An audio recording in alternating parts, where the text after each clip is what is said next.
y'all, it's Necey Dixon. Welcome back to my YouTube channel. If you are new here, welcome. If you are returning, y'all, welcome back. Clack, clack. All right. So y'all, happy Tuesday. Tuesday is pretty much going to be my new days to review the show. So I ain't even got to come to y'all without that. So Tuesday is going to be the new day. And I'm honestly glad that I got to wait an extra day because I got to see what y'all was talking about on Twitter. I got to watch What Happens Live with, who was it? Was it Quiet? It was, it was Contessa and Marlo, I believe. Watch that. It was fun, okay? I'm glad that I got to actually watch it instead of like trying to crunch it all in. So, hey, Stephanie. Hey, Nola. Hey, T. Watch all the shows. Hey, MB. Hey, Sam. Still in class. Yes. And hey, Tony. So now that's after 5. I hope y'all have something nice to drink as we get ready to talk about these TV shows. Not reviewing Bell Collector today or at all this week. Maybe next week. That's going to be like a when I feel like a type of show. But y'all, I'm excited because one of the things I miss about editing my videos is being able to edit funny stuff in there that I really used to enjoy about the show. But I got a clip this week and I'm like, you know what? This situation reminds me of this episode and I was able to clip it in there. So I can't wait for us to have that little kiki. But yeah, I also miss I don't know. I just enjoy talking to y'all on live in the comments. It hit a little bit different. Than just sitting up and talking to the camera all day. So, okay, like I said, I haven't seen y'all since last week. Ooh, ladies, first panel was Thursday. I hope y'all have been having an amazing week. It's been a long week for my damn self. I ain't even gonna lie to y'all. This Tuesday feels like it should be about a Thursday for sure. For sure. But all right, y'all, without further ado, I guess we can go ahead and get into the TV shows. Do me a favor, like the video so we can get started. And we're going to go into Married to Medicine first. I really didn't know which one to review first. Y'all, Married to Medicine sometimes is hitting hard, if not harder, than Real Housewives of Atlanta. And if you agree with that, drop down in the comments and let me know. But Married to Medicine has been hitting harder. Y'all, this episode, I was especially annoyed. And I just have to say, I feel more passionate about Married to Medicine this week than I did about Real Housewives of Atlanta. The reason why I feel more passionate is because I'm so annoyed with everybody babying Contessa. And before the people who don't like Heavenly jump in, let me say this, okay? We can agree on one thing. I don't think it was smart for Heavenly to make that YouTube channel talking about her friends. I don't. However, Heavenly ain't lying, okay? Heavenly ain't lying. You want to be mad at somebody so bad other than your husband, okay? Don't be mad at me. Be mad at your husband. And the reason why I'm further annoyed when it comes to this is because a lot of the women are biased. Okay? And that's like y'all's, not y'all, okay? Because y'all know I rock with y'all. But a lot of people who comment on YouTube videos, they try to look for the biasness in the reviewer. And that's the first thing they say. But my thing is this, okay? And that just made me think about it. A lot of the women are biased when it comes to the Heavenly and Contessa situation. They're trying to pick a fight through Contessa, or they're trying to teach Heavenly a lesson through Contessa. And the reason why I feel like that's so toxic is because that's what Contessa's been doing, at least for the past 2 or 3 seasons. I haven't watched the show as deep. Hey, Faith. I haven't watched the show as deeply from the beginning. I say this every single review. So when it comes to the deep history of all these ladies, I don't know it as much, but I can tell you what I definitely saw last season, which is Contessa uses people to speak for her. And the women are doing just that. Simone, that. Toya, not this episode, but a lot of people are doing that. And another reason why I was excited that I am reviewing the show on a Tuesday instead of a Monday is because I allowed Heavenly or not I allowed, but I allowed time for Heavenly to get out her review. And I wanted to know what she said, because a lot of the times that I come on here, y'all are telling me things that Heavenly said in her review. And I'm like, this checks out. So before we go scene by scene, for those of y'all who watch Heavenly's YouTube channel, it was something she said this week. This week, Heavenly mentioned how, what did she mention? This week, Heavenly mentioned how at the intervention, when they were at Contessa's house, Contessa brought her daughter downstairs and told her that Contessa was ruining her family. She said something about devil, right? She used the word devil. Contessa herself used the word devil when she was talking to Heavenly. And y'all, don't take it as I'm talking bad on nobody's kid, okay? I'm not talking bad on nobody's kid. It all trickles back up to parenting, okay? So if anything, I'd prefer you to think that I'm talking shit about Contessa before you ever think that I'm talking about a child. But I just talked to y'all last week about how Contessa's daughter was always in grown folks' business. And the little stuff that they thought was cute now would turn into irritating and ugly things by the time she's 12, 13, 14 plus. Well, when Contessa used the word devil around Heavenly, it reminded me of whenever the daughter called Toya's sons, oh, this is the good one and this is the evil one, or the devil. And I'm like, well, that's why. That's exactly why. And then something else popped up. Oh, even whenever she was acting protective over her mom when that man was around. I think your daughter's in grown folks' business a little bit too much, okay? It's good for kids to have independence, for parents not to talk to their kids like their babies, but I think your daughter's in grown folks' business a little bit too much. And a lot of stuff that she's picking up is from you, because there's no coincidence that she called Toya's son evil or a devil in a way that she thought was funny or cute in front of another adult. Okay? At least when I was a kid, I didn't act a fool in front of adults. I did that shit in private. Okay? If I wanted to talk shit to another kid, I waited until the adult left the room. But no, she didn't do that. So I don't think it's a coincidence at all. And I think it circles back up to Contessa, what are you doing? Okay. So y'all, I have 3 pictures of the biggest scenes in the episode. So pretty much the women are, they're still doing the game of never have I ever. Never have I ever smoked marijuana. Everybody at the table has, except for Jackie, I believe. Next, Anila talking about never have I ever had anal sex. And y'all, to be real, y'all tell me in the comments, okay? Y'all tell me in the comments. Majority of my subscribers are Black women. Black women, don't tell on yourself, okay? But speak for a friend. How many of y'all would say that a vast majority of your girlfriends do anal sex? Y'all tell me. I don't know. I know probably like 2 girls who do. I'm not going to say that Black women don't do it at all. I'm just going to say I don't think that the vast majority does. But the reason why I'm like trying to steer cautious of making that blanketed statement is because a long time ago, everybody used to say that only Becky's gave head. Now we know that's a lie. But when it came to the anal, it's a no for myself. However, I'm not judging the people who do, because the 2 people I know who do, they love it. And if you like it, I love it. But it's not for me, okay? T says majority of Black women, the ones I know anyway, ain't done it.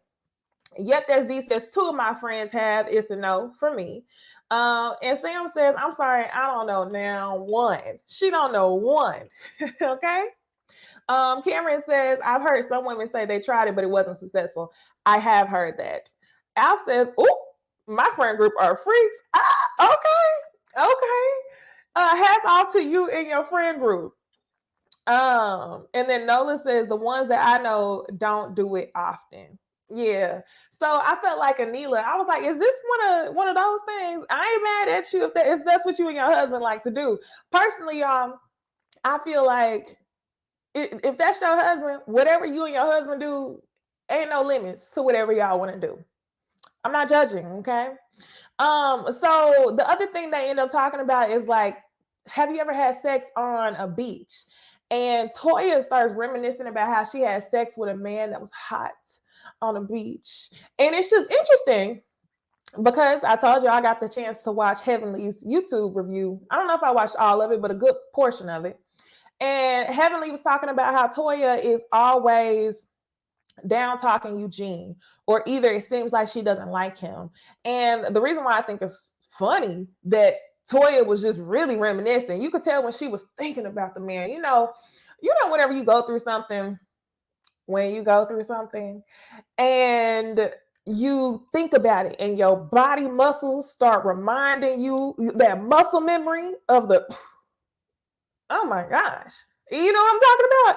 Comment below. Okay, comment below if you've ever had a moment and the muscle memory just boop comes back and you're like, yeah, that hit. That's what Toya was doing, but she wasn't thinking about her husband. She wasn't referring to Eugene. She was referring to another man. Not to mention they showed the clip, and y'all tell me if I'm tripping or if I missed this. But last week, they showed either a preview or a clip of Toya saying she didn't know that the peen wasn't gonna get bigger on her husband, and she wished she knew that the peen wasn't gonna get bigger. You remember? So I thought that they were gonna play this. I thought that they were gonna play that this week, but I didn't see it. So y'all let me know if that was like a fake preview or what. Y'all know what I'm talking about. Y'all know what I'm talking about. But yeah, it was just funny that she is this deep thinking about a man that's not Eugene. So next, y'all, we see Contessa sitting in the mirror. And I honestly should have got a picture of Contessa's wig, that cotton candy wig. Now, y'all, I myself have worn a cotton candy wig. I do love a colorful wig. I love a colorful wig for certain occasions. But Contessa, I'm gonna need you to stop just giving us Party City on the wigs. I think you need to hop on YouTube, look for your best tutorial, get you some wig tape, get you some ghost bond, some Eben 24-hour spray, because the wigs just look throwed on. And one of the things I do know is colorful wigs can look hella cheap, much cheaper than the actual 1B cheap wigs that you just throw on, and they look cheap. The Chanel necklace was given cheap. It was given beauty supply store. It was not it. And I understand you was in Vegas, but it's other ways to execute. It's other ways to execute. It absolutely is. You can execute colorful, if you want to give a little bit, I don't know. If you want a little bit of edge, you could do a little bit more. And yeah, I'm sure the wig did come from Heavenly Store, but that's what I mean. Like, don't look like what you paid for it. I've seen this one girl on TikTok going viral because she actually installs synthetic wigs and they look like virgin hair wigs. I know they don't last the same amount of time, but hey, this was a trip in Vegas. You got the coin, go pay somebody to put that wig on correctly. And I'm gonna be petty like that because she's been getting on my nerves. So next, y'all, the ladies go down to dinner. Quad is late. And it looks like a really nice place. They get an espresso martini, and that's something I never had before. I've been hearing people talk about espresso martinis like nonstop. I'm like, man, I gotta try one. So yes, Contessa is in the Chanel necklace in the pink and blue wig. And the reason why I mentioned that is because I forgot to tell y'all. Scott, before the ladies go to dinner, Scott and Contessa is on FaceTime. And he tells her, don't say nothing to that girl about her YouTube channel. And for the most part, she did good till the end. So anyway, Contessa's in the Chanel necklace and the pink and blue wig. And Dr. Jackie is saying that I want to give you ladies a taste of what goes on tomorrow. She brings out a whip, pop, and she pops the whip on the table. And I'm like, what are they going to be doing tomorrow? I was like, this is interesting. And one of the other things that happens is Audra. Audra decides to address Toya. Heavenly at the table says that all of the women there are, they're actually good. I gotta try one. Heavenly says that all of the women there are successful, every single one of them. And Audra says, oh, well, I'm so glad you said that because apparently Toya thinks that I'm not a good lawyer. And that's when Toya says, it was a joke. It wasn't even that serious. It was a joke. And as soon as she said it was a joke, y'all, I was like, but Eugene, but the way your husband was tripping when they had that movie company, was it a joke or were you trying to be rude? But okay. So my opinion on this, like, I don't feel too strongly one way or another because I want to have another conversation with y'all about what Audra said in response to Toya. So Audra says in response to Toya, you don't joke about my profession. I'm too African for that shit. The camera then goes around and pans. Hey, Naturally Mar. The camera pans on multiple people's faces. You see Contessa's face, face deep in her plate. Ain't nothing wrong with it, but you are supposed to be on that eating plan. You see Simone looking at Jackie like too African. And Toya says too African. And Audra then further explains herself and says, yeah, when you're African, you're either a doctor or a lawyer or something else prestigious. I can't remember, doctor or lawyer. I made it to be a lawyer, so I don't take that lightly. Now, she says, I need you to use your critical thinking skills. Do you have those? Now, while there was shade, I want to talk to y'all about the faces that everybody made when she said, I'm too African for that shit. I absolutely understand why everybody made that face. I absolutely understand why everybody made that face. Especially at the table in which she was sitting. So to be real, and y'all, I'm speaking through the lens of a Black African American. Okay, ancestry came from slavery. Okay, my people got picked up. They didn't get to stay in Africa. And the reason why I think they made that face is because I don't know what y'all have personally experienced, but when people say things like, I'm too African for you to make fun of what I'm doing, it makes it seem like, okay, but I'm Black and I take my shit seriously too. And the reason why I think they made that face is because as she sits at a table of Black American women who also take their shit seriously, who are also doctors and married to doctors, I think they feel some type of way. And I would feel some type of way about it. Because the only difference to me is this. I absolutely admire the African pride that a lot of these first or second generation Africans have when it comes to their family. But whenever you use it as I'm African, I do this, I do that, it gives an undertone and an undertone of separation. Let me say that. Undertone of separation.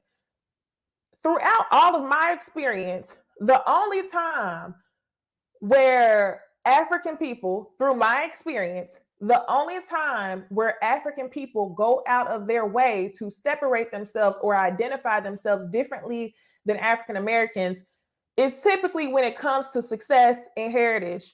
Now, Black people are successful. Don't lie. Let's not get that twisted. Black people are successful. But there's a difference. There's a difference in, I'm trying to figure out how to talk about this the right way. Thank you, Makia. That's exactly what it was. Her comment was exclusionary, and it almost seemed to be a joke as you sit at a table full of African American women who have just as much success as you do, if not more. So I ain't like that. And I'm telling y'all, that's why they made that face. That's exactly why they made that face. Sometimes your pride can come off as braggadocious. And it's a way to separate yourself from, oh, I'm not regular, I'm not black, I'm African. I don't be on what y'all Americans be on, or katas, how they like to say it. So yeah, I felt away. Now, Africans, I don't have nothing against no Africans, but whenever situations like that arise, I'm immediately irritated. And it goes back to, let me ask y'all this.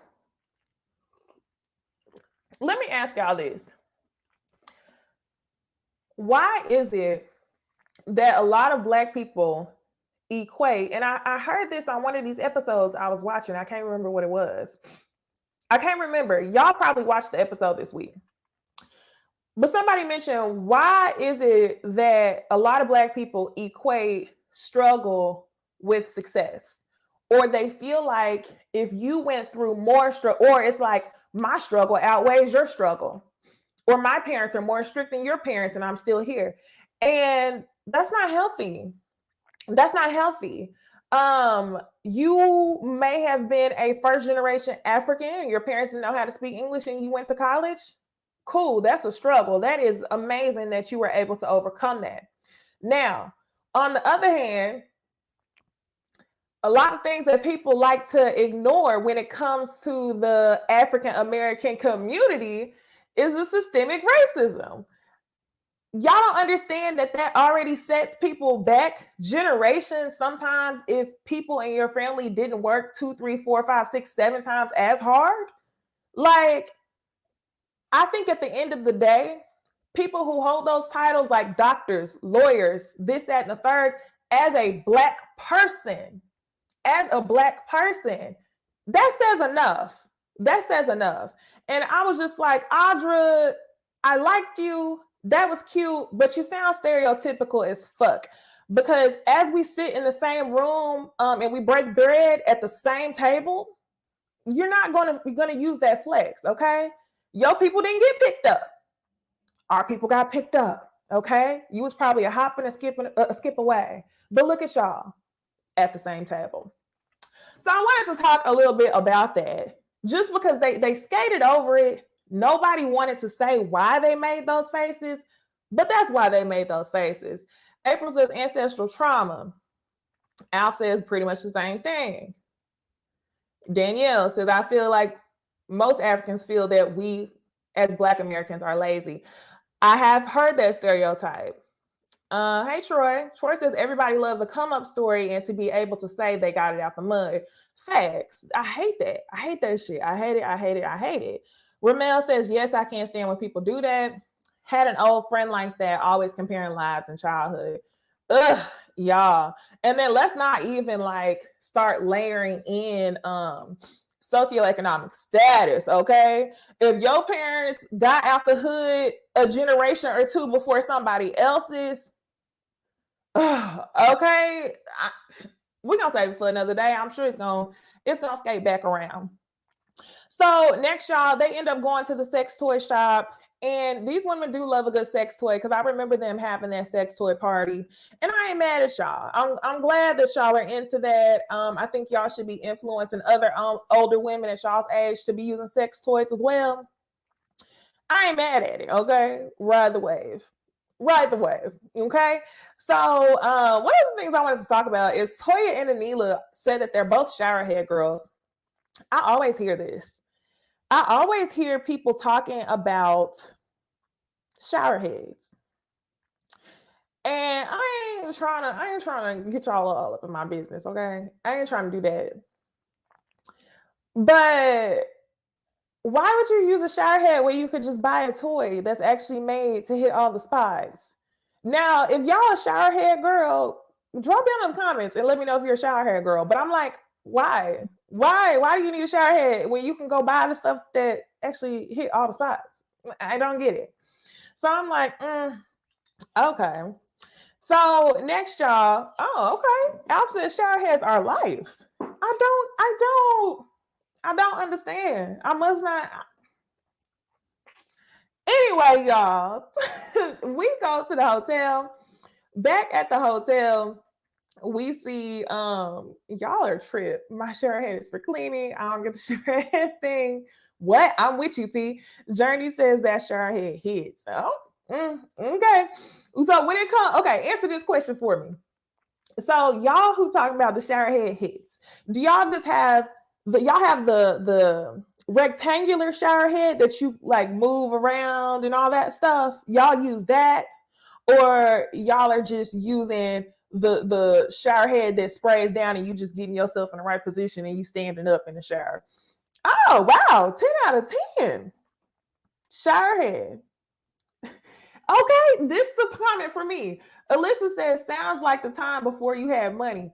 Low key, to me, I'm like, okay, a shower head sounds like you haven't gotten to the point to where you just want to buy a toy. Why not just buy the toy?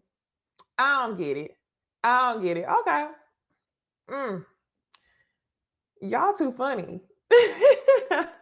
All right, so y'all, back at the hotel, we see Carrie, Simone, and Toya, and they're having a conversation where Toya acts like she forgets Audra's name. She's like, "What's her name? Deidre? I don't know. Is that Shay? Yes, it's Shay. I think Toya was absolutely shading Audra." And then on the other hand, we see the dads, and the dads are doing dad stuff. I'm like, okay, cute, cute, cute, cute. Y'all, this is a funny thing. This is the funny thing. So, okay. At the beginning, I talked to y'all about Contessa and Scott's youngest daughter and how she is in grown folks' business a lot of the time. But we see a really funny parallel in this scene where Scott is saying to their oldest daughter, "Are you wearing makeup? Why are you wearing makeup? You can't wear makeup until you turn 16. You can do supervised dates when you turn 16, but they have rules and regulations to keep her in a child's place. Meanwhile, your daughter, who's a kid, you're allowing her to express herself in ways that I don't know how to say that. I feel like a kid should be able to express themselves, but I don't think she stay in a child's place. So my question is, how do you regulate that? How do you allow your 10-year-old who's 10 and younger to be boisterous in a way that can almost seem disrespectful to an adult?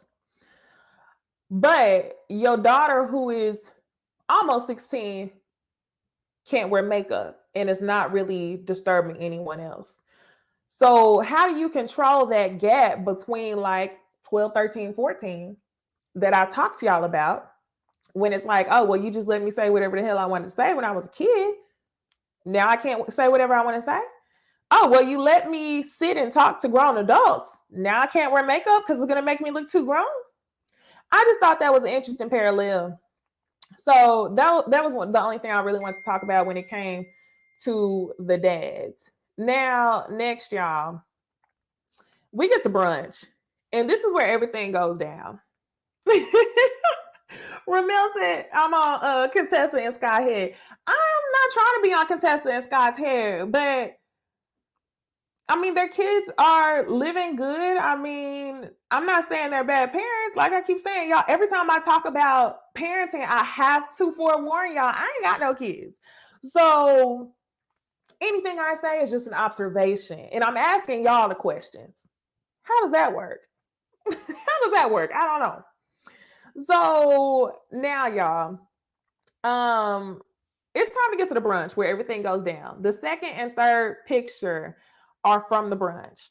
April says she's the lady with her cell phone recording the brunch, and I'm Toya eating my bacon. minding my business in my plates. I'm Toya. So the waitress comes and the waitress says, the waitress says, where's the bacon? I mean, not the waitress. Toya is asking the waitress, where's the bacon? And the waitress tries to hit her with that, we're only serving our Mexican menu right now. So I'll bring, she just skips over it. I'll bring out entrees and everyone can circle back, ma'am. Are you telling me that I'm at a brunch and you don't have bacon or sausage? Y'all, I hate when I go to a cute ass restaurant and Dallas is good for this shit. Dallas is so good for this. It's so many restaurants here. And I feel like they just popped up after the pandemic that are cute AF and they don't want to give you bacon or sausage. They want to do a damn Mexican breakfast with eggs and beans and tortillas. Where's the meat? I can't do it. I can't do it. And I hate whenever I ask somebody a question and they don't answer it and they try to skate over it with something real cute. And I know it comes off like I'm being rude, but it's like, you just try to play me. I just asked you where the bacon was. So I'm not mad at Toya for talking about the bacon. Yeah, the Mexican, I forgot what it was. I think they call it Mexican breakfast. It does have beans, eggs, beans, tortillas, salsa.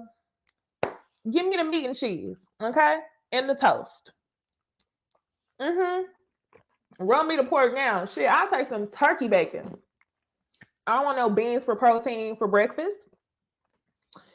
But y'all, oh, not the Omni in downtown Dallas where breakfast is everything. Haven't been to Omni breakfast. Yeah. I went to Dahlia. It's called Dahlia, Dahlia. I went to Dahlia in Dallas, 2 weeks ago? And y'all, I feel like anywhere that sells breakfast, you need to have an American breakfast option, or as they like to call it, country style breakfast. Eggs, your choice of bacon and sausage, hash browns, or diced potatoes with a biscuit on the side or a pancake. Country breakfast or toast and jam. They didn't have that. They had damn flatbread breakfasts and everything else. And I was just like, oh my gosh, it's not good. A Dahlia, maybe it was Dahlia, but it wasn't good. So that's my thoughts on Dallas breakfast. But anyway, back to this brunch. Contessa's not disciplined on this diet. And you know, I'm not disciplined on a regular ass day. So, you know, I'll let her have that because I'm gonna come for her in a second. I don't want y'all to think I'm on her head too much. So I'm gonna let her have that. Okay. It's hard trying to be disciplined on a diet. Really hard. So we started talking about this damn couples book. And y'all really know who really should get the smoke this episode? It shouldn't even be Contessa and Scott. The person who should get the smoke this episode is Simone. Simone should get all the smoke this episode. Simone, you knew what you were doing. Simone, just like Heavenly said in her review, you were probably more involved with this damn intervention than you like to say. Simone, don't think I didn't notice the episode before this one when you were at Jackie's office. You couldn't wait but to point out the fact that Heavenly wasn't cool with all the ladies. How are we supposed to go to Vegas and Heavenly's not even cool with all the ladies? And Heavenly's like, but I reached out to everyone. You didn't have nothing to say after that. Simone has her own agenda and she is using Contessa to fuel it. So that's who I want y'all to keep y'all's eyes on. This is not a situation of Contessa or Heavenly, or it is, but to be real, Simone gets the clown mask of the day from me. So they start talking about this book And Simone says, yeah, Cecil and I are working on a book. We've been together for 25 years, the longest of any of the couples at this table. Y'all, let me know if I'm tripping or if I missed something. But the first time I watched this, I was like, is she joking? Maybe y'all have been together the longest, but the way that she said it was very much like, we're better than y'all. But then I watched it again and I was like, she had to be joking. You tripping. She had to be joking. I watched it again and she had a straight face when she said it.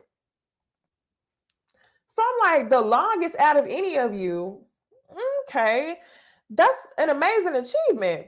But the way that you used it to try to shit on other people who have been committed to their marriages, I was like, that's weird, but all right. So Heavenly says, or let's start with Simone. Simone says that a lot of people at the table were instrumental in keeping her marriage together. Specifically, Heavenly. Heavenly is right sometimes, right? And she says, Heavenly, even though you and I have fundamentally different views of how a marriage should operate, you really helped me during that time. So Heavenly says, I feel like women get their way a lot. I think that you should pick and choose your battles. I think you should just shut the fuck up because women get their way a lot. And that's where she further explains, because at first when Heavenly said you should just shut the F up, a lot of them were in disagreement. But Heavenly further explained, I think you should pick and choose your battles. And I was like, you know what?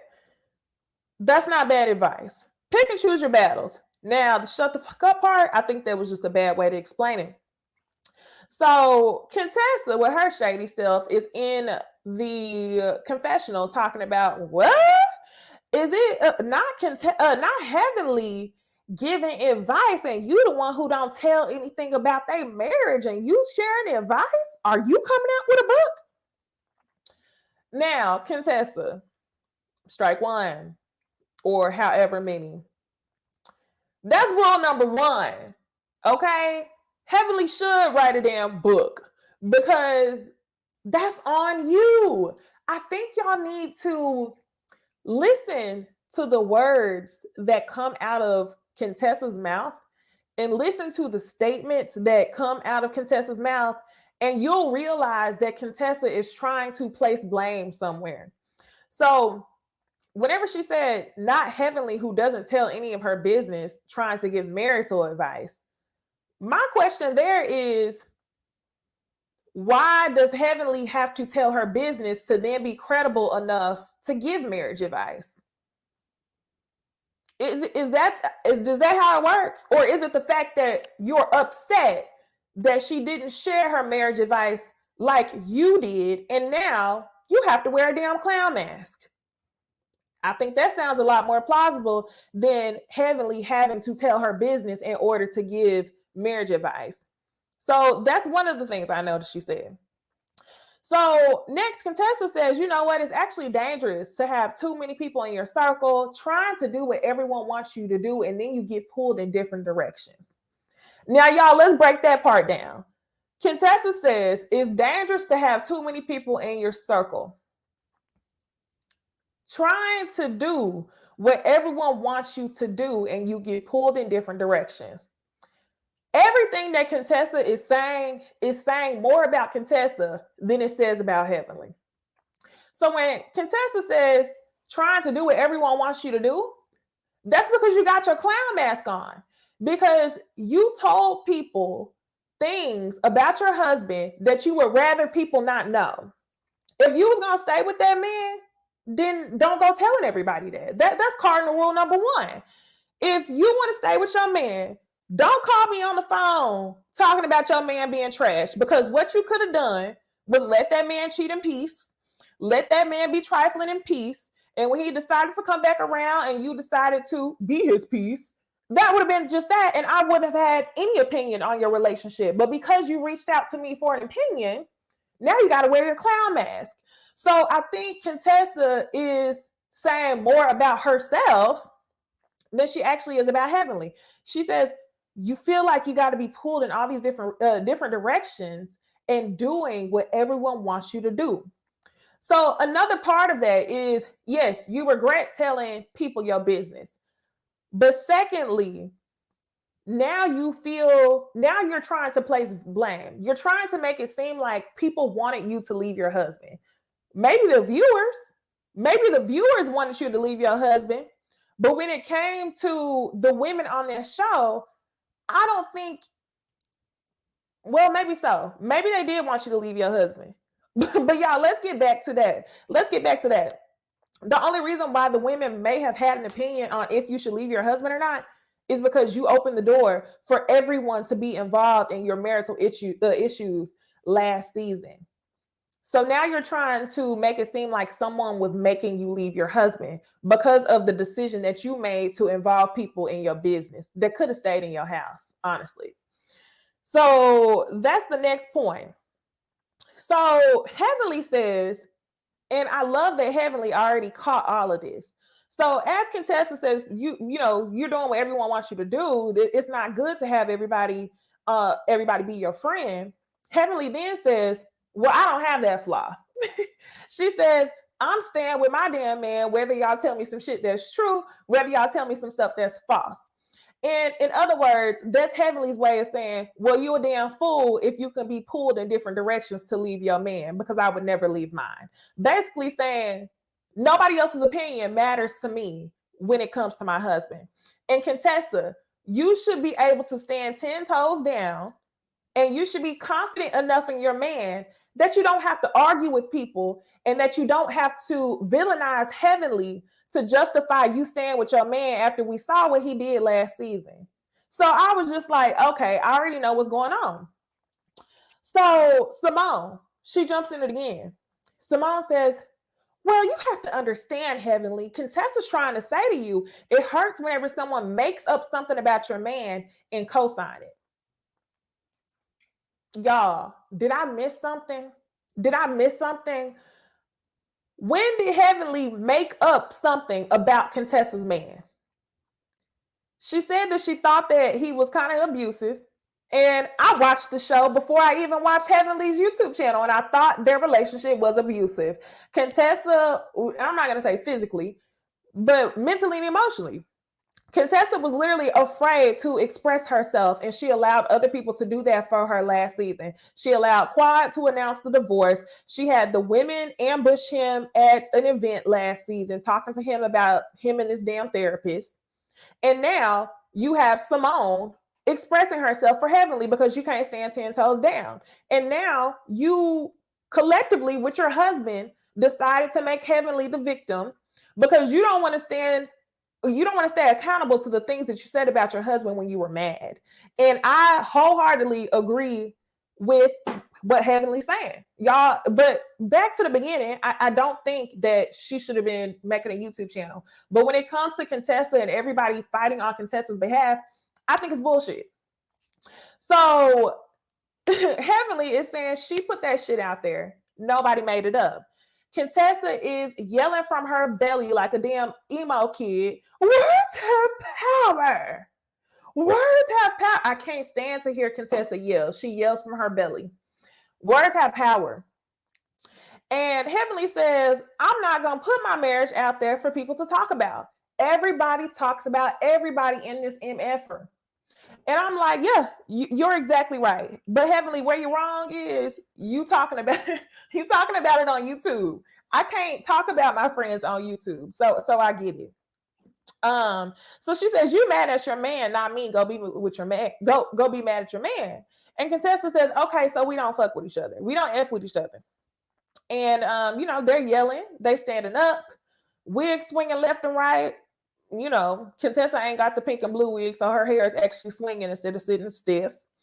And Jackie says, Heavenly needs her menopause medicine. She says, I wish I had some medicine to just hit her in the neck. I was like, that is too funny. So y'all, they end up going, Heavenly ends up leaving. And these women end up praying. One of the things I want y'all to notice is the entire time that Heavenly and Contessa were arguing, Carrie was in full agreement with Heavenly. And she explains a little bit more why on Heavenly's YouTube channel. She said that her and Contessa, basically, they don't fool with each other because Contessa heard Carrie heard Scott and Contessa arguing in another room.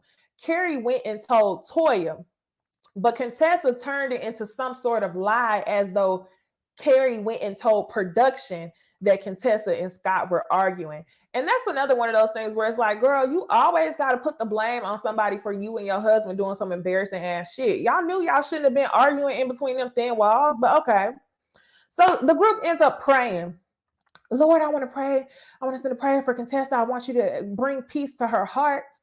And I feel like at this point, Contessa feels validated in a lot of the feelings that she feels towards Heavenly. Validated because you got Simone who feels some type of way towards Heavenly. Validated because you got Toya who really don't like Heavenly backing you up. Toya minded her business this episode. But Contessa feels validated. And I have to say, neither one of these ladies are completely innocent. But I think that Contessa is absolutely full of shit. She is. At least Dr. Jackie is being honest with her situation. So next they go to the limo, and this is where Simone gets on my nerves again. Simone is like, today is my day. I don't want to leave anyone behind. So let's call Heavenly. And Contessa's like, absolutely. It'll just be awkward if we keep doing this. Like, girl, I whole ass wanted to throw your head into my plate of pancakes. And you sitting there telling us, no, absolutely invite her. I don't want it to be awkward. Heavenly ends up coming. They go to Fremont Street. And when they go to Fremont Street, they end up going ziplining. And Toya is shaking in her motherfucking boots because she's afraid of heights. And I busted out laughing, y'all, because I was scrolling on Twitter as I was watching the episode. And I saw people talking about Toya. And Toya is me when it comes to that, y'all. I absolutely hate not being in control of things. I hate not being in control of things. I love scary movies, love murder documentaries, all that kind of stuff. Hate haunted houses because I don't know what's going to pop out at me. I'm that person that will literally, like, I've done this every single time my friends convince me to go to a haunted house. I stand in line, and as we get closer to the front of the door, I'm crying, real tears. I'm crying, real tears. And I never go in. I don't go in. Still ain't been to a haunted house this day. When it comes to heights and things like that, absolutely hate it. When it comes to another person driving me, I ain't gonna have no meltdown, but I hate it. I don't like for people to drive me. My anxiety is on 10 when that happens. It depends on who it is, honestly. Like I do let people drive me, but I absolutely prefer not to. I am Toya. I like to be in control of everything. So I absolutely understood where Toya was coming from. That was a cute scene. But that's pretty much it until next week for Married to Medicine. I thought the episode was good, y'all. I'm glad that I'm not the only one that's like that. I hate that shit. So, y'all, we got one more show to review, which is Real Housewives of Atlanta. Go ahead, like the video. I'm going to read y'all's comments on Married to Medicine, and then we're going to go ahead and get into Real Housewives of Atlanta.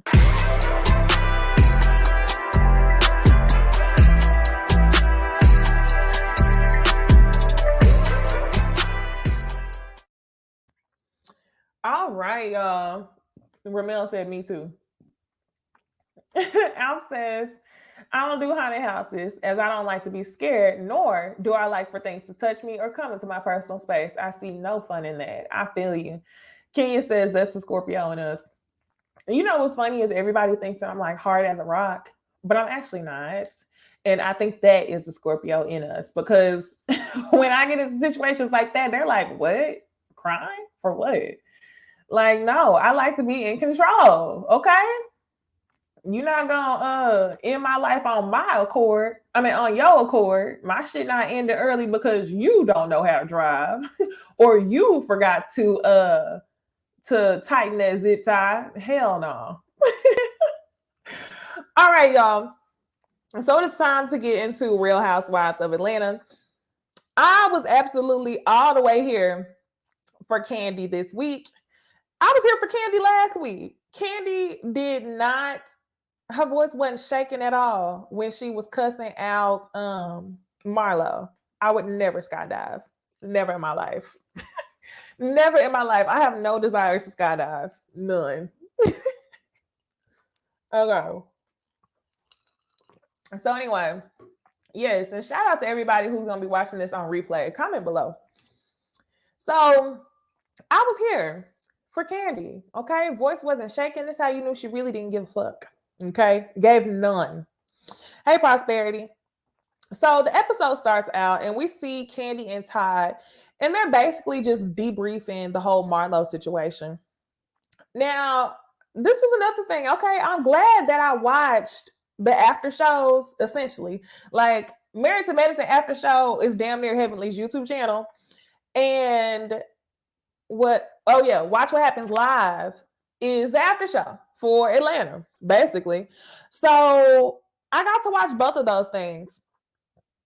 And Andy actually addressed the comment that Todd made about Marlo paying her way into the group. Somebody asked a question. They said, Marlo, how much did you pay for your way in the group or whatever? And Marlo says, well, Andy, that's actually a question I was going to ask you. How much did I pay to get invited to the group?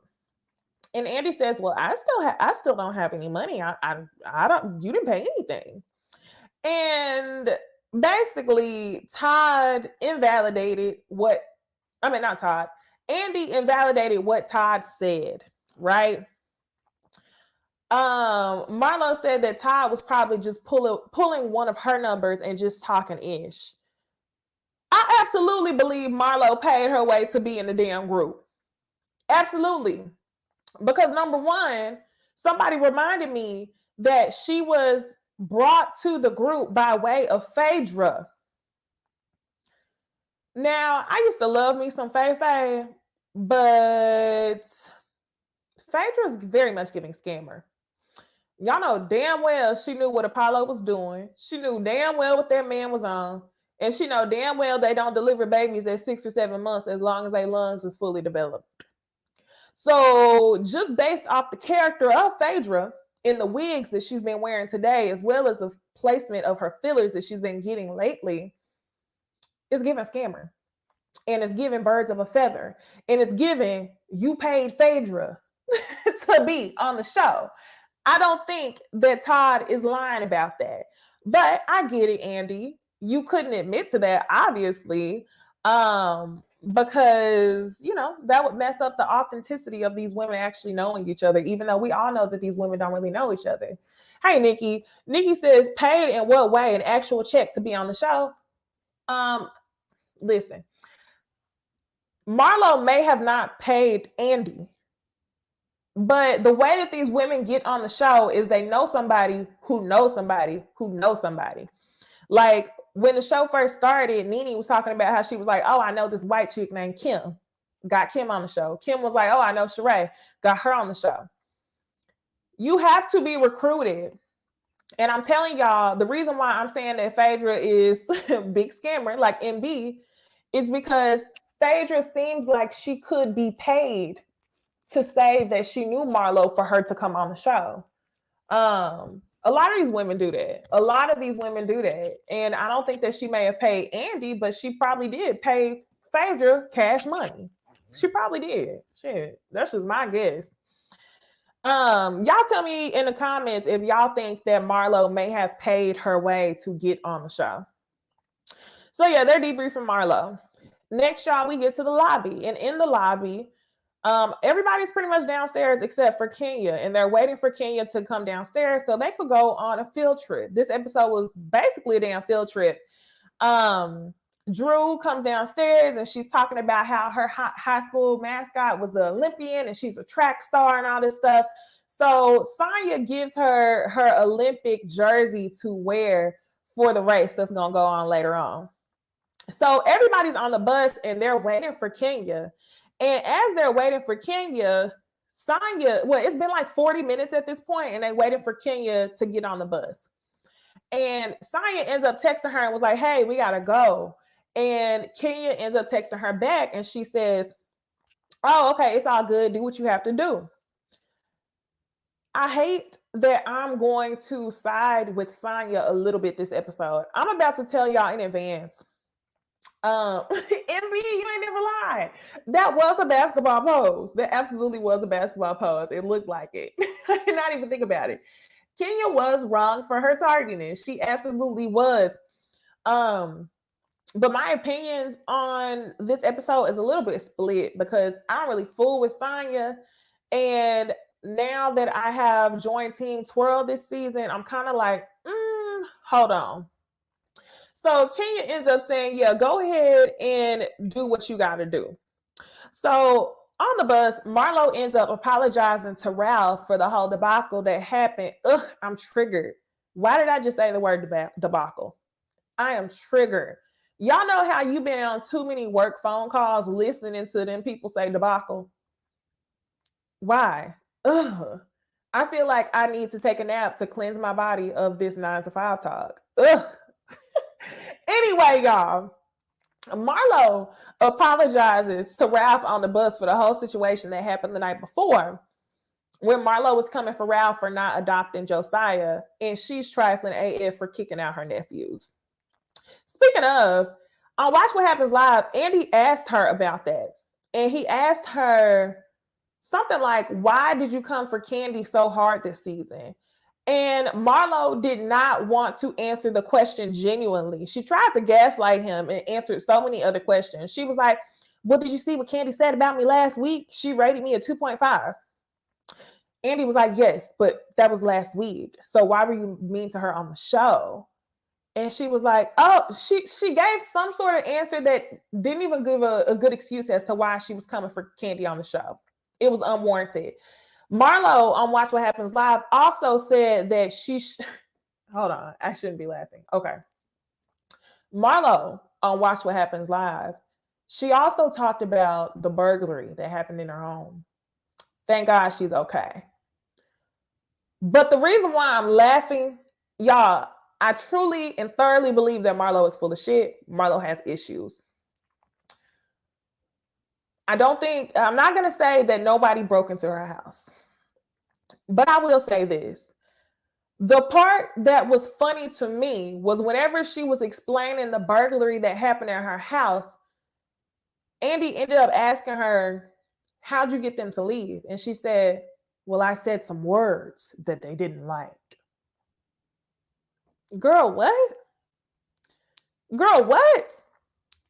You said some words that they didn't like and they ran off. Girl, where they do that at? Okay. All right. So she said that I had to talk about her being full of shit when it came to that.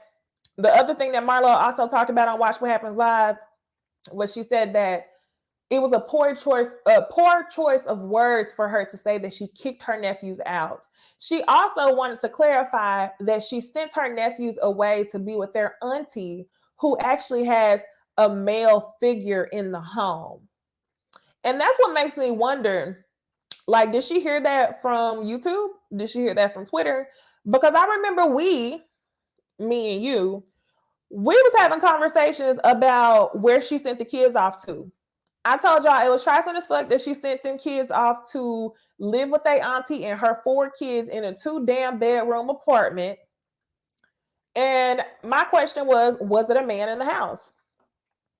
Now, I think Marlo thinks that it's better that there's a man in the house, but now we've brought our running total to 8 people in the home. Now we brought our running total to 8 people in a 2-bedroom apartment. And you think that's better because they're with their auntie. Girl, goodbye. So anyway, she apologized to Ralph. Next, Sonya takes everyone through her childhood neighborhood, shows her childhood home, sees her auntie, which is cute. Then they go to Devon House where they have ice cream. That is where that is where Kenya finally shows up. Kenya finally shows up. She is 2 hours late at this point. Huh. Yes. Meanwhile, Marlo got the latest fashions plus her Rolls Royce. But Troy, I was literally just talking about this not too long ago. Those y'all who was here for this theory, I was giving a theory a couple weeks ago. Marlo established herself in circles by way of throwing cooch. And I'm not gonna say she's dumb, because one of the things that she has learned is how to keep money rotating. And I think that answers the question as to why we don't know what the hell she does for work. It's because she does nothing. It's easy to turn money when you got money whenever you start doing all these nonprofits and shit. So I heard she be out there scamming. I wouldn't say she's scamming. I'd say she's absolutely finessing with the nonprofits and shit. Which is why she probably was giving Candy a hard time about handing her those hand-me-down clothes, because you weren't going to do nothing with the shit anyway. You weren't going to do nothing with it anyway, because it's all a write-off. You don't need no clothes to go put in the storage nowhere, because you're writing off your nonprofits. You'd rather have a donation of money, because what? You can allocate the funds where you want to allocate them to. If Candy come handing you clothes, you can't do nothing with that shit besides sell it on eBay. But yeah. So y'all, at Devin House, they're having ice cream. Marlo and Sheree is trying to be soft on Marlo, and she's saying that Marlo's passions can just be too much. I'm like, girl, if that's what you want to say, but you already sat there and co-signed with Marlo earlier in the season when Marlo said that Candy was a bad mom, and when she said that Kenya was a hoe that had been passed around through Atlanta. You co-signed with that. So I cannot wait to see you stand on that when it comes to the reunion, Sheree. And next, y'all, we see Candy and Mayetta. Candy just says that she's tired of Marlo being hypocritical, and she hated whenever she came for her husband. Y'all know Candy don't play about her man or her husband. And girl, I'm there with you. Her mama or her man. So next, y'all, we see Kenya, who arrives 2 hours late. And y'all have to say this. Kenya is trolling. Kenya is trolling. And I don't think she's lying when it comes to the Mark and Brooklyn situation. So Sonya ends up asking Kenya, what happened? Why didn't you show up for me? If it was your event, you would have been there. Fact, she would have been there, but it wasn't her event. She says, I feel like something has changed between us. Well, Sonya, let's talk about this. Yes, something has changed, because whenever you got in front of Sheree and Marlo, you tried to stunt on Kenya by telling her, it's a couple's trip. I just want to make that clear to you. Yeah, it changed. You tried to kiss ass in the beginning, and then you always try to get in where you fit in. And when you try to do that cute shit with Kenya stopped fooling with you. So yeah, something's changed. And Kenya's like, well, I've been on time to all your events. And obviously she hasn't. And she says, well, I had a talk with Brooklyn. She doesn't want to see her dad. It's like he doesn't even want to come to Atlanta. And she's sitting there and she's literally about to cry. And Sonya is really feeling some type of way, because Sonya is like, why is it that every time I have a conversation with you about a way that I'm feeling, you end up putting the blame on Mark or using Mark as an excuse? Two things can be true. I think that Kenya is probably going through it because Brooklyn doesn't want to see her dad. I think that Kenya probably spends a lot of time arguing with Mark on her phone or talking to Brooklyn. I think that whenever you're dealing with a friend or someone who's in an abusive relationship, it's really easy for them to get pulled away from moments. It's really easy for you to be out with the girls, and then you see your friend so deep into her phone that she can't even have fun because she damn near about to cry because this man won't answer the fucking phone. So I think that Kenya's not lying. I think that this man still is emotionally abusing her. And I think that it's really hurting her heart that Brooklyn don't even want to fool with her daddy. And not to mention, y'all, earlier in the season, Kenya was talking about how she almost, and she didn't use these words. I got to make that clear because, yeah, I'm not even going to address that. But Kenya didn't use these words. Kenya ended up basically saying that she felt like she had to facilitate the relationship that Brooklyn had with Mark. And my thing is this, Kenya, If Mark is going to be absent, allow that man to be absent. Don't teach your daughter to chase no man, regardless of it being her dad. Like, it's going to turn into her chasing a partner in relationships. And that's not going to be worth it. And that's probably honestly what happened to you, Kenya, because you didn't have a relationship with both of your parents. You were raised by your grandma. And if I remember correctly, you and your father ended up getting close later on in life. So you probably always end up chasing these men that you were with. Every single man we seen her with, it was almost like she thought they were going to get married. We seen her, they showed the flashback last week with Walter, with Matt, with Mark.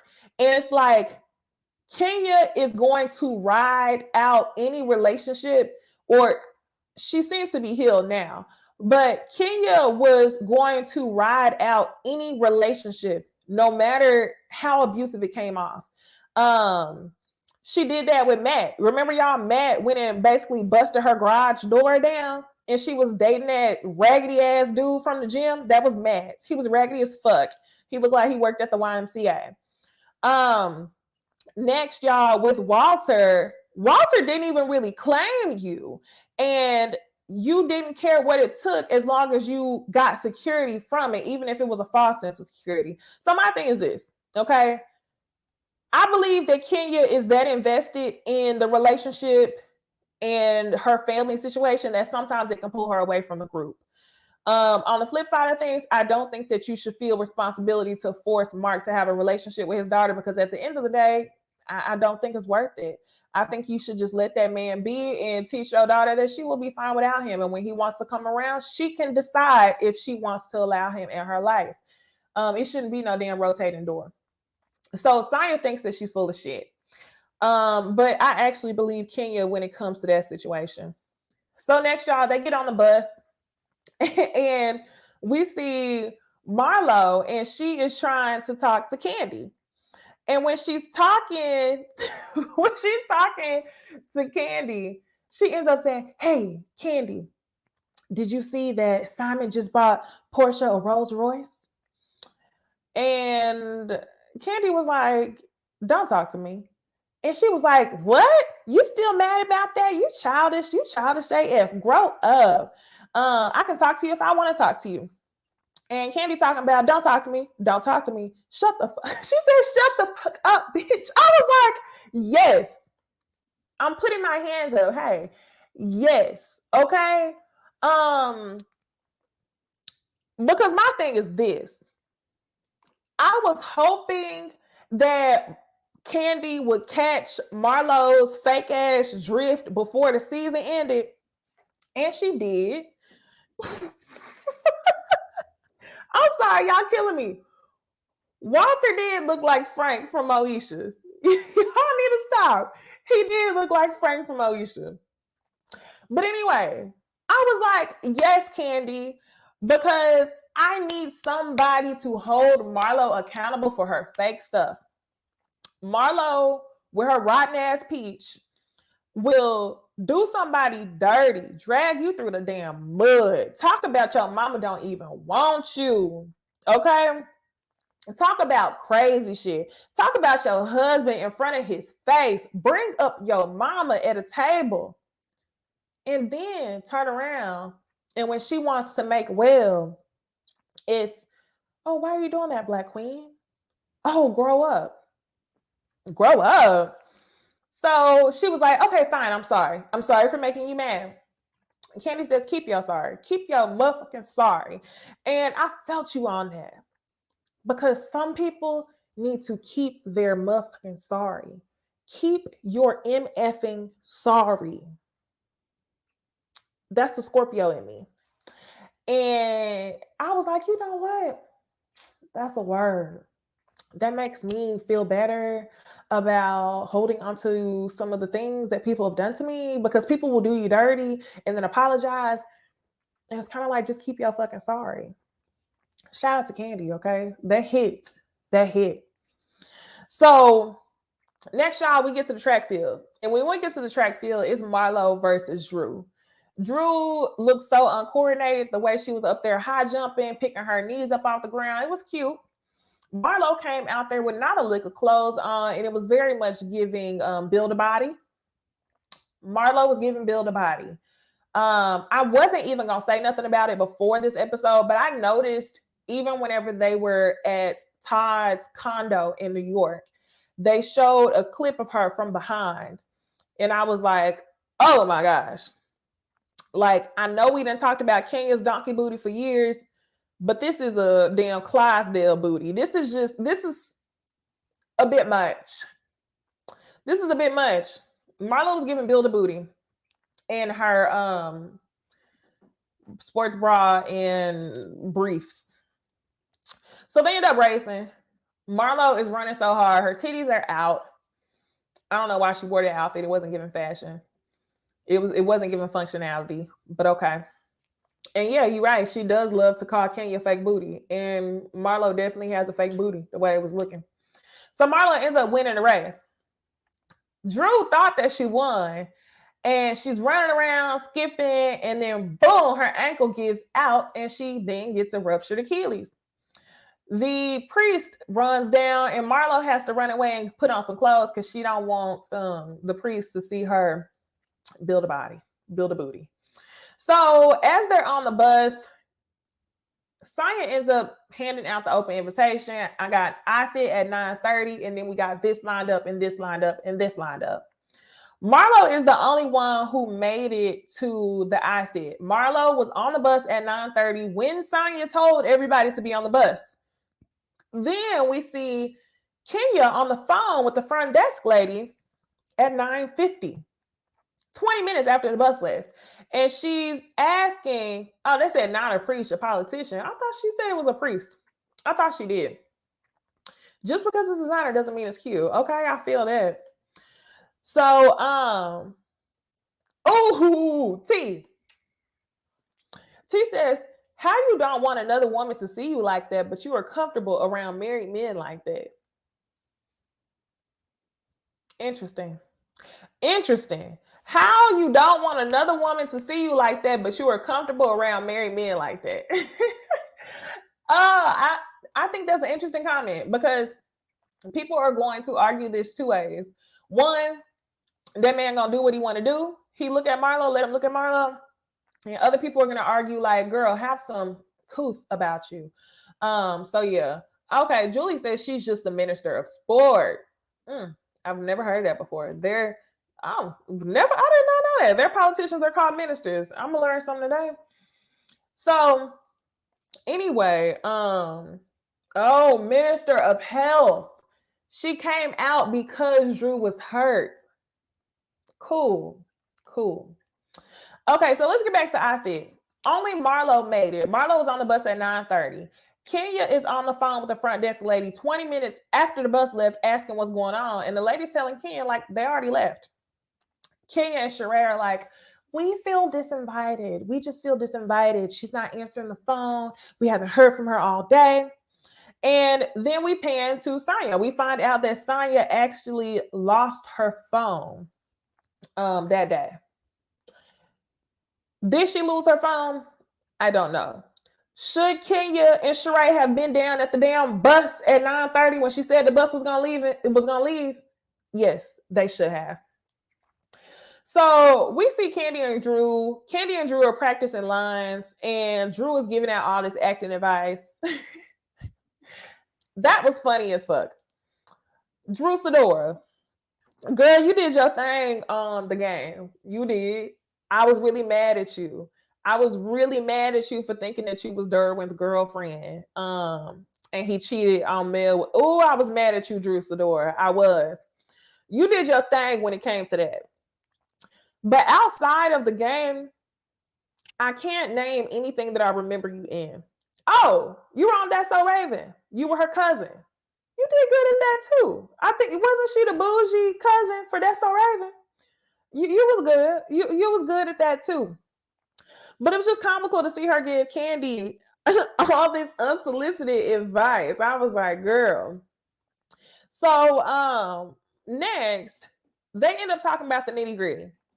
Drew says that she feels like Marlo is influencing Sonya. I don't feel like Marlo is influencing Sanya.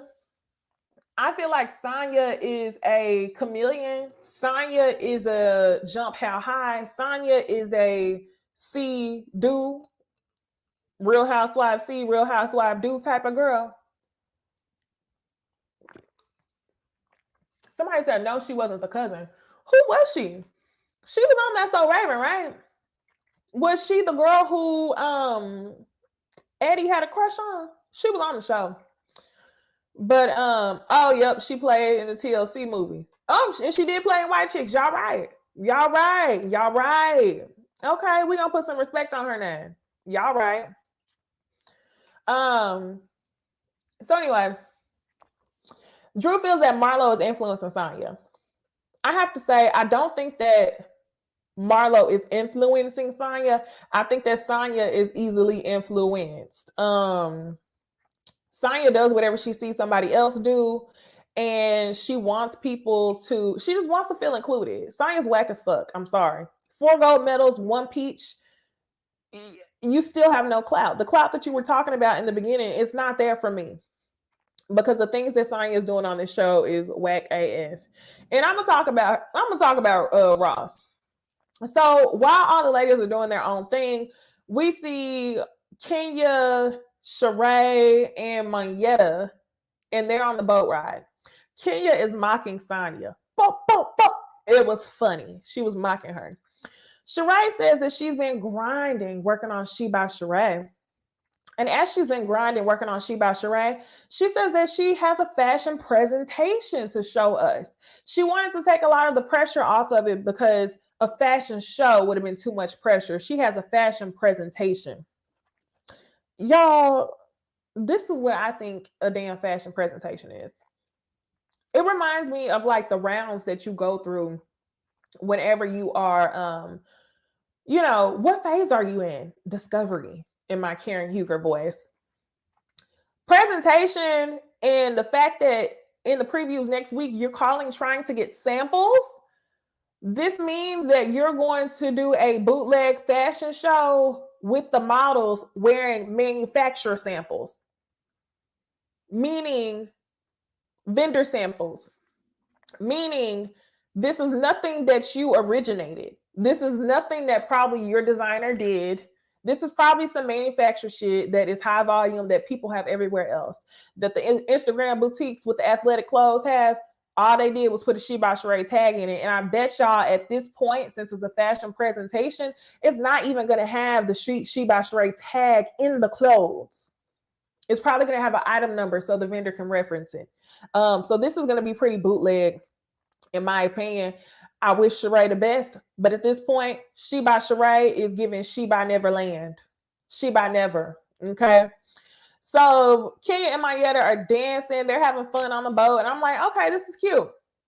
So finally, y'all, we get to the dinner. And when we get to the dinner, we see Ralph. Ralph reads an excerpt from his book. I have to say, y'all, it sounded really good. It sounded really good. I'm still just a little bit weary about Ralph because he's an ultimate gaslighter. I don't really think that Josiah's dad told him that he didn't want to adopt him. Somebody in the comments was really feeling some type of way, and she's probably watching the video right now, even though she said that she's never going to watch again. I know you're probably watching because you like to argue. But my opinion on the whole Ralph and Josiah's biological father, Ricky, is this. She by ain't happening. For whatever reason, I feel like Ralph does not want to legally adopt Josiah. I don't think that absolves Ralph from the actual responsibility that he's already doing. Ralph is already there for Josiah all the time. Unlike Marlo, who hands the nephews off when she feels like it. But I do think that Ralph is probably thinking long term, and being that him and Drew are so on and off, if they were ever to get a divorce, he would be responsible for paying child support for Josiah as well as their 2 other kids. I think he don't want to do that. I also think that he probably feels pressure from Drew to adopt him because Drew is the one who told us in the first season, and she felt like Ralph wasn't emotionally there for Josiah the way that he was there for his other kids. So low key, if Ralph cannot build that emotional softness for Josiah, I wouldn't force the man to adopt him either. I wouldn't worry about it, but I do think that I don't think Ralph's telling the truth. I hope that this is a good book. I hope that he's not bullshitting and he's, really being honest about his relationship with Josiah. But all that comes to a damn head because the dinner gets interrupted by some drama. And Sheree ends up talking to Kenya, and she says something about, oh, Sonya said that it was a lie, that she didn't get a call from you or something like that. And Kenya says, what? And when she says what, Sonya is like, Sheree, what are you saying? And Sonya says, why would I call you back, Kenya, to come when I thought that y'all were on the boat? Now, this is where Sonya is right. Let's just go back to the situation, all right? Let's go back ground one. So Sonya tells the women to be on the bus at 9:30. Kenya calls the front desk at 9:50, 20 minutes late, asking where they are. Well, Kenya, the bus left 20 minutes ago, right? And Lisa. Anyway, Kenya was late. Oh, I agree with you, Nikki. They probably should stop discussing Josiah. They really should. So anyway, yes, this is it. The real Endite. We're going to talk about this. I'm glad that you said this. So the real Endite says Sonya really played this situation all wrong. She should have just said, I lost my phone and called it a day. So Sonya's question to Kenya was, why would I call you back when I thought that you were on a boat? And immediately my mind was like, you thought they were on a boat or you didn't have your phone? Because you said you lost your phone. So Sonya was like, I'm working. You think that I'm supposed to pick up the phone and call you and say, hey, where are you at? And Kenya says, well, yeah, you had a break, right? Kenya was trolling. Kenya, you know damn well there ain't nobody gonna call you on the phone if you don't come up to an event that they invited you to and you showed up late to every single other event. So I love me some Kenya this season, but Kenya, you was wrong as hell. And Sheree is an agent of chaos. So Sheree was gonna say whatever went against the fucking grain because she lives for that chaos, and that's how she maintains her peace every other season. So Ross ends up standing up. And y'all, I told y'all that we were going to have a conversation about Ross. Now, while I do agree with what Sonya's saying, I'm working, why would I call you? On the other side of things, I am feeling some type of way about Ross. And this is what I got to say about it. Hold on, let me just say this. Let me just say this, Greg. This is what you need to do. You need to stay out of women's business.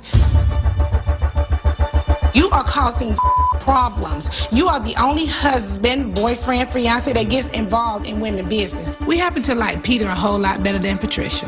What woman business was I getting involved? You always involved. What we do as women is between us.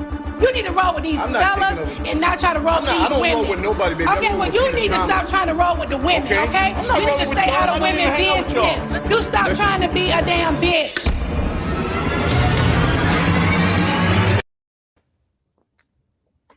You need to stop rolling with the fellas and stop rolling with the women and start rolling with the fellas.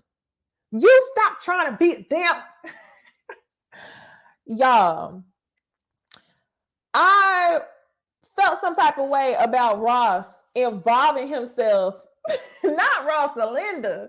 It was giving Rosalinda, y'all. And Marlo talked about this on Watch What Happens Live, and she was like, it's Ross for me. If my man don't stand up for me like Ross do, it's Ross for me. And I'm gonna tell y'all like this, my man better sit there and eat his damn food, okay? If you see me arguing with these ladies, and that's one thing my man will do, okay? He'll sit there and eat his food.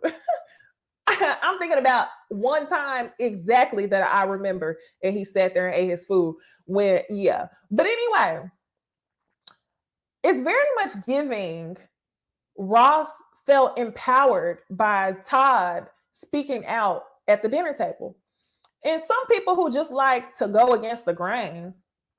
Some people like to go against the grain, and they're going to ask me, well, you didn't say that whenever Todd was arguing with Marlo at the dinner table.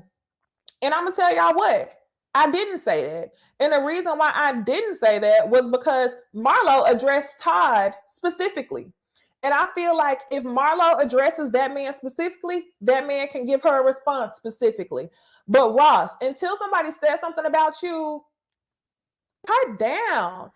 I don't think that Kenya and Sheree even said anything that was crossing the line for him to say what he said to those ladies. He said, I don't rock like that. Don't fuck with my wife. So now we're cursing. Whenever I get into an argument with somebody, we can argue with regular words. But as soon as you throw in a cuss word, shit, fuck, damn. Oh, we're cursing? That's me asking you for permission to further act the ass, because if you got one, I got two, and I got that in me. So I think Ross was, after Marlo and Todd got into it, him and Sonya went back to the bedroom. They had a little bit of pillow talk, and Ross is probably talking all that hot shit, talking about, yeah, if I was Todd, I would have done this. If I was Todd, I would have done that. So as soon as you had the opportunity to say something to these women, you did. Okay? You did. Stop trying to get with the women. Okay? You need to stay out of women's business, Ross. You need to stay out of women's business. But y'all, that was pretty much it for Real Housewives of Atlanta. We done been on for an hour and a half. Okay? Y'all be sure to like, comment, subscribe, all that good stuff. I'm going to play this clip of Nene one more time on the way out. And I will see y'all in the next video. Bye, y'all. Hold on, let me just say this. Let me just say this, Greg. This is what you need to do. You need to stay out of women's business. You are causing problems. You are the only husband, boyfriend, fiance that gets involved in women's business. We happen to like Peter a whole lot better than Patricia. What woman business was I getting involved? You always involved. What we do as women is between us. You need to roll with these fellas and not try to roll with these women. I don't roll with nobody, baby. Okay, well, you need to stop trying to roll with the women, okay? You need to stay out of women's business. You stop trying to be a damn bitch.